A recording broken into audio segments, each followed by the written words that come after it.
नमस्कार, आपण सर्वांचं हिस्ट्री ॲड्युलन चॅनलवर स्वागत आहे। मी भावार्थ मांद्रेकर। आज आपणासाठी खास घेऊन आलोय गोव्याच्या 60व्या मुक्तिदिनानिमित्त गोवा मुक्ती संग्राम। गोवा 19 डिसेंबर 1961 या दिवशी मुक्त झाला। गोव्यावर 450 वर्षांची पोर्तुगीज राजवट होती, ती संपली आणि इथं स्वातंत्र्य सूर्योदय, मुक्तीचा नवा श्वास गोव्यातल्या जनतेनं इथं घेतला। ही गोव्यातल्या जनतेनं अनुभवलेला हा सुवर्णमय क्षण जो आहे तो म्हणजेच गोवा मुक्तीचा दिवस 19 डिसेंबर 1961। 451 वर्षांची परकीय सत्ता उलथापालथ करण्यासाठी इथले गोवेकर आणि भारतीय मिळून जो लढा दिला तो संग्राम म्हणजेच गोवा मुक्ती संग्राम होय। 19 डिसेंबर 1961 रोजी सकाळी 10:30 वाजता भारतीय सेनेने मंतकात असलेल्या पोर्तुगीज सेनेला हाकलून लावलं आणि भारताचा तिरंगी ध्वज मांडवी तीरी फडकावला। गौरवाने मांडवी तीरावर फडकणारा भारताचा तिरंगी ध्वज गोव्याच्या आणि पर्यायाने भारताच्या नवीन इतिहासाची साक्ष देत होता। तत्कालीन भारतीय सरकारने दिनांक 17, 18 आणि 19 डिसेंबर असे 3 दिवस आणि तब्बल 36 तास अखंडपणे झगडत भारतीय लष्कराने ऑपरेशन विजय ही लष्करी कारवाई राबवून आपला गोवा मुक्त केला। 1510 ते 1961 असे 451 वर्षे राज्य करणारी पोर्तुगीज जुलमी सत्ता 36 तासांच्या लष्करी कारवाईने मुक्त करण्यात आली। गोव्याच्या इतिहासात सुवर्ण अक्षराने लिहिलं जावं असं हे एक पान आहे गोवा मुक्ती संग्राम आणि गोवा मुक्ती दिन। यावर्षी 2020 मध्ये आपण गोवा मुक्ती दिनाची षष्ठाब्दी साजरी करत आहोत। 60 वर्षांचा काळ फार मोठा काळ असतो। या 60 वर्षात गोव्याने अनेक स्थित्यंतरे पाहिली। मुक्त गोव्यानं चौफेर विकास साधला आहे। गोवा मुक्तीला 60 वर्षे होतात, त्यानिमित्तानं हिस्ट्री ॲड्युलन आपल्या समोर खास गोवा मुक्ती संग्रामासंदर्भात आम्ही मालिका सुरू करीत आहोत। 60 कार्यक्रमातून आम्ही गोव्याचा समग्र इतिहास मांडण्याचा प्रयत्न करणार आहोत। आजच्या पहिल्या भागात आम्ही गोवा मुक्तीतील शेवटचा टप्पा ऑपरेशन विजय यावर आपण चर्चा करणार आहोत। ऑपरेशन विजय ही लष्करी कारवाई भारत सरकारला करणं का भाग पडलं याविषयी आपण जाणून घेणार आहोत। खरं तर भारत स्वतंत्र झाला 15 ऑगस्ट 1947। त्याच्या पुढील 14 वर्ष 1961 पर्यंत गोवा पोर्तुगीजांच्या राजवटीखाली खितपत पडला होता। 1946 मध्ये लोहियानी क्रांतीज्योत पेटवली आणि त्याची ठिणगी जी आहे ती 1954 आणि 1955चे सत्याग्रह आहेत, ज्या सत्याग्रहात गोव्याप्रमाणे अन्य भारतातील सर्व राज्यातील हजारो सत्याग्रहींनी त्यात भाग घेतला आणि याची परिणिती म्हणून भारत सरकारला शेवटी ऑपरेशन विजय ही लष्करी कारवाई करणं भाग पडलं। पण साधारणपणे भारताच्या स्वातंत्र्यानंतर गोवा 14 वर्षापर्यंत का मुक्त होऊ शकला नाही हा सुद्धा मोठा प्रश्न आहे। आपण ऐतिहासिक घटनांचा जर क्रम पाहिला तर आपल्या लक्षात येईल की 1947 मध्ये जेव्हा भारताला स्वातंत्र्य मिळालं, भारताला अखंड भारत असं स्वातंत्र्य मिळालं नाही, दुभाजित भारत, पार्टिशन्ड इंडिया अशा प्रकारचं स्वातंत्र्य मिळालं, ज्यात पाकिस्तान आणि भारत ही 2 अलग राष्ट्र, वेगवेगळी विभिन्न राष्ट्र बनली। त्यात हिंदू मुस्लिम अशा प्रकारच्या दंगली फक्त भारत आणि पाकिस्तानच्या सीमेवरच घडलेत असं नाही, तर भारताच्या अनेक भागात ह्या दंगली आणि हिंसा होत होत्या। पंडित जवाहरलाल नेहरू, त्यांचं मंत्रिमंडळ, सरदार वल्लभभाई पटेल यांच्यापुढे अनेक समस्या तेव्हा उभ्या होत्या। त्यात प्रिन्सली स्टेट अनेक संस्थानिक होती, साधारणपणे 565 संस्थानिक, 565 प्लस संस्थानिक आपल्या भारतात होती, ज्यांच्यासाठी जेव्हा भारत स्वतंत्र झाला तेव्हा लॉर्ड माउंटबॅटननं आपल्या लॉर्ड माउंटबॅटन प्लॅन सहित असं ठरवलं की त्यांच्यासाठी काही ऑप्शन्स, काही पर्याय दिलेले आणि ते पर्याय असे होते की या संस्थानिक राज्याने एकतर भारतात स्वतंत्र राज्य म्हणून राहावं, स्वतंत्र देश म्हणून राहावं, किंवा भारतीय राज्यसंघात विलीन व्हावं किंवा पाकिस्तानशी जोडलं जावं। असे 3 पर्याय असताना अनेक राज्यांचे प्रश्न मिटवणं तसं कठीण होतं, परंतु भारत सरकारने आणि विशेषतः सरदार वल्लभभाई पटेल यांनी ज्या कणखर पद्धतीनं हे 565 संस्थानिकांचे प्रश्न सोडवले ते खरेच वाखाणण्याजोगे आहेत. जेव्हा ब्रिटिश भारत सोडून गेले तेव्हा भारताची स्थिती अत्यंत नाजूक होती. आर्थिक स्थिती एवढी नाजूक होती, इथे मोठ्या प्रमाणात दारिद्र्य होतं.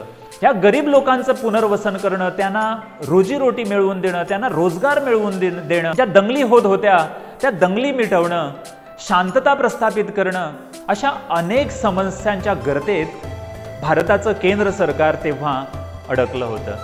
अशा वेळी जो गोवा पोर्तुगीज राजसत्तेखाली होता त्याला विलीन करणं भारत सरकारला जमलं नाही. या व्यतिरिक्त 1947 पासून भारत सरकारने पोर्तुगीज सरकारकडे अनेक विनवण्या केल्या. गव्हर्नर असो किंवा सालाझार जो पोर्तुगालचा हुकुमशाह होता त्याच्याकडे सुद्धा अनेक विनवण्या झाल्या. पण सालाझारचा युक्तिवाद एवढाच होता की गोवा हे भारताचं राज्य नसून, भारताचा अविभाज्य भाग नसून पोर्तुगालचा भाग आहे. कारण 450 वर्षापासून हा भाग पोर्तुगीज इथं वसाहत करतायत आणि पोर्तुगीज धार्जिणे किंवा पोर्तुगीज मानसिकतेची माणसं जी आहेत ही गोव्यात आहेत. त्यामुळे गोव्यावर भारत सरकारला राज्य करायचा अधिकार नाही. जर कुणाला तिथं राज्य करायचा अधिकार असेल तर तो फक्त आणि फक्त पोर्तुगालला. अशा प्रकारचा युक्तिवाद हा सालाझार करत होता. पोर्तुगीज हे अत्यंत धूर्त राष्ट्र होतं. पोर्तुगीजांची गोव्यातील सत्ता अबाधित राहावी यासाठी सालाझारने अमेरिका, इंग्लंड आणि अन्य बड्या राष्ट्रांशी संगनमत साधलं होतं आणि त्यातूनच त्यांनी एक इंटरनॅशनल प्रेशर, ग्लोबल प्रेशर जो भारतावर तयार व्हायला हवा तो तयार केलेला. आणि याच्यातनं पंडित जवाहरलाल नेहरू सरकारला बाहेर पडता आलं नाही.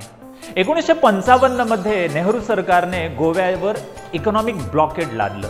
या इकॉनॉमिक ब्लॉकेडच्या माध्यमातून नेहरूंची अशी अपेक्षा होती की त्यांचं इकॉनॉमिक ब्लॉकेड केल्या कारणानं गोव्यात जो काही साधन सुविधांचा पुरवठा होत होता तो सर्व पुरवठा बंद होईल आणि पोर्तुगीज आपोआप गोवा सोडून जातील. या इकॉनॉमिक ब्लॉकेडवर पंडित जवाहरलाल नेहरूंची बऱ्याच राजकीय विश्लेषकांनी टीका केलेली आहे.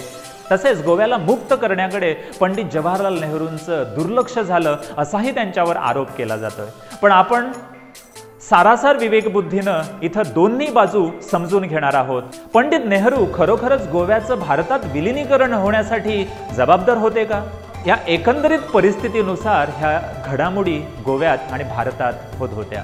पंडित नेहरू असो, सरदार वल्लभभाई पटेल असो किंवा अन्य नेते असो, प्रत्येक भारतीय नेत्याच्या मनात गोवा मुक्त व्हावा अशीच भावना होती. परंतु त्याला योग्य संधी मिळत नव्हती. ती संधी चालून आली ती एका प्रवासी जहाजामुळे. भारताचं प्रवासी जहाज जे गुजरातील साबरमतीमधून दक्षिण भारतापर्यंत जात होतं. जाताना वाटेत गोवा लागतो आणि गोव्यात आंजेदीव नावाचं कारवार नजीक जे बेट आहे तर त्या आंजेदीव बेटावर पोर्तुगाल सैन्य होतं. त्या पोर्तुगाल सैन्यानं गोवा हद्दीतनं भारताचं जहाज जात आहे या निमित्तानं गोळीबार केला आणि या गोळीबारात 2 भारतीय लोकांची हत्या झाली. या घटनेनंतर भारत सरकारला ही एक चांगली संधी मिळाली होती. भारताचे तत्कालीन परराष्ट्र मंत्री आणि संरक्षण मंत्री V.K. कृष्ण मेनन आणि पंतप्रधान पंडित जवाहरलाल नेहरू यांनी मिळून एक निर्णय घेतला की गोव्यावर लष्करी कारवाई करायची. आणि त्या लष्करी कारवाईसाठी गोव्याची तिन्ही दलं, नौदल, वायुदल आणि भूदल ही तिन्ही दलं मिळून त्यांनी एकत्रितपणे जे आक्रमण केलं त्या आक्रमणाचं नाव होतं ऑपरेशन विजय. आपल्याकडे भारतात 2 ऑपरेशन विजय आजपर्यंत राबवली गेलीत. एक आहे ते गोवा मुक्त करण्यासाठी भारत सरकारने राबवलेलं ऑपरेशन विजय आणि दुसरं आहे जे कारगिल युद्ध, ज्याला आपण कारगिल वॉर म्हणतो, ते भारतात घुसलेल्या पाकिस्तानी आतंकवादी घुसखोरांच्या विरोधात जे कारगिल वॉर झालं ते ऑपरेशन विजय. ऑपरेशन विजय नियोजनाअंतर्गत 3 ठिकाणाहून भारतीय सेना गोवा, दमण आणि दीव मुलखात शिरली. उना, वापी या ठिकाणाहून दमण आणि दीव मध्ये गेली तर बेळगावहून खाली गोव्यात उतरली. गोव्यात उतरताना 3 बाजूनं भारतीय सेना आली. पहिली बाजू उत्तरेतील दोडामार्ग, अस्नोडा या मार्गे आत आली. दुसरी पूर्वेकडनं फोंडा अनमोड घाटातनं आली आणि तिसरी काणकोण पोळे या सीमेवरनं आत घुसली. 17, 18 आणि 19 असे 3 दिवस पूर्व नियोजित हे ऑपरेशन विजय होतं. 19 डिसेंबर रोजी बारदेश तालुक्यातील बेती, जे मांडवी तीरावरील अलीकडील गाव आहे, तिथपर्यंत भारतीय सेना आली. मांडवी नदी पार जाऊन पणजीत त्यांनी प्रवेश केला. पणजीत पोहोचतात पोर्तुगीज सैन्याने भारतीय सेनेला कोणत्याही प्रकारचा प्रतिकार केला नाही, कारण भारतीय सैन्य जवळजवळ 30,000चं सैन्य होतं आणि पोर्तुगीज सैन्य साधारण गोव्यात जेव्हा होतं ते जेमतेम असायचं. असं म्हटलं जातं की ॲट अ टाइम 2000 ते 4000 पोर्तुगीज सैन्य हे गोव्यात असायचं. यावेळी सुद्धा तशाच प्रकारचं सैन्य, पोर्तुगीज सैन्य हे गोव्यात होतं. आणि त्याचमुळे जे सडन सर्जिकल स्ट्राईक म्हणावा, सडन कोणालाच त्याची काहीही कल्पना न देता हा जो अटॅक झाला, ऑपरेशन विजयचा जो प्लॅन इथं एक्झिक्यूट करण्यात आला, त्याची कार्यवाही करण्यात आली, त्यामुळे पोर्तुगीज राजवटीला सैन्य जमवाजमव कर युद्ध तयारी करण्याची वेळच मिळाली नाही. आणि अशा प्रकारे शत्रू गाफील असताना, गनिम गाफील असताना त्याच्यावर चाल केली गेली. व्ही.के. कृष्ण मेनन, जे तेव्हाचे परराष्ट्र मंत्री आणि संरक्षण मंत्री होते, यांच्या खाली जनरल चौधरी, जे ह्या मिशनचे प्रमुख होते, ज्याला मार्गदर्शन करणारे मेजर जनरल के.पी. कॅंडेट होते, या सर्वांच्या सामूहिक प्रयत्नांना मिळालेलं फळ म्हणजे गोव्याची मुक्ती. 19 डिसेंबर सकाळी 10:30 वाजता पोर्तुगीजांचा ध्वज खाली उतरवण्यात आला आणि भारताचा तिरंगी ध्वज उंच फडकवण्यात आला. आणि अशा प्रकारे गोव्याला 451 वर्षाच्या जुलमी राजवटीतनं मुक्ती मिळाली. संध्याकाळपर्यंत दक्षिण आणि पूर्वमधून आलेल्या भारतीय सैन्याने मडगाव आणि अन्य जागा ज्या होत्या तिथली कार्यालय, पोर्तुगीज कार्यालय आणि पोर्तुगीजांना शरणागती पत्करायला लावली. आणि 19 डिसेंबरच्या रात्री मुरगाव येथे पोर्तुगीजांचा शेवटचा व्हाईसरॉय वासालो इ सिल्वा आणि भारताच्या ऑपरेशन विजयचा म्होरक्या मेजर जनरल के.पी. कॅंडेट यांच्यामध्ये एक तह झाला, इन्स्ट्रुमेंट ऑफ सरेंडर. आणि अशा पद्धतीनं पोर्तुगीज विजराईचा गोव्यातील सत्तेचा अस्त झाला. गोवा मुक्त झाला. गोवा भारताचा अविभाज्य भाग झाला. सुरुवातीला गोवा, दमण, दीव हे गोव्याचे संघराष्ट्र म्हणून राहिलं आणि त्याच्यानंतर 1987 मध्ये गोव्याला भारताचं 25वं राज्य म्हणून दर्जा मिळाला. तर अशा प्रकारे आपण 1961 पासून 2020 पर्यंतचा गोव्याचा मुक्तीनंतरचा काळ आपण सर्वजण अनुभवतो आहोत. आपण वेगवेगळ्या क्षेत्रात उत्तुंग भरारी घेत आहोत, पण अशा वेळी आपण सर्वांची एक जबाबदारी होऊन राहते, आपला गोवा सांभाळून ठेवणं, ह्या गोव्याचं जतन करणं, इथली नैसर्गिक संपत्ती आपण आहे तशी पुढल्या पिढीसाठी ठेवणं, ही आपली सर्वांची सामूहिक जबाबदारी आहे. तेव्हा मित्र हो, मला आशा आहे हिस्ट्री ॲड्युलनच्या माध्यमातून गोव्याचा स्वातंत्र्य संग्राम आहे, गोव्याचा मुक्ती संग्राम आहे, तो पूर्ण वर्षभर चालणार आहे. 60 एपिसोडमध्ये हा मुक्ती संग्राम आपण या चॅनलच्या माध्यमातून आपणापर्यंत मांडायचा प्रयत्न करणार आहोत. त्यामुळे हा इतिहास आहे, हा इतिहास अधिकाधिक गोमंतकीय आणि भारतीय लोकांपर्यंत पोचावा ही नम्र विनंती. आपण या नवीन उपक्रमाचे मनापासून स्वागत करणार याबद्दल शंकाच नाही. त्यामुळं आज एवढंच. गोवा मुक्ती संग्रामातील दुसरा भाग पुढच्या वेळी. तोपर्यंत नमस्कार.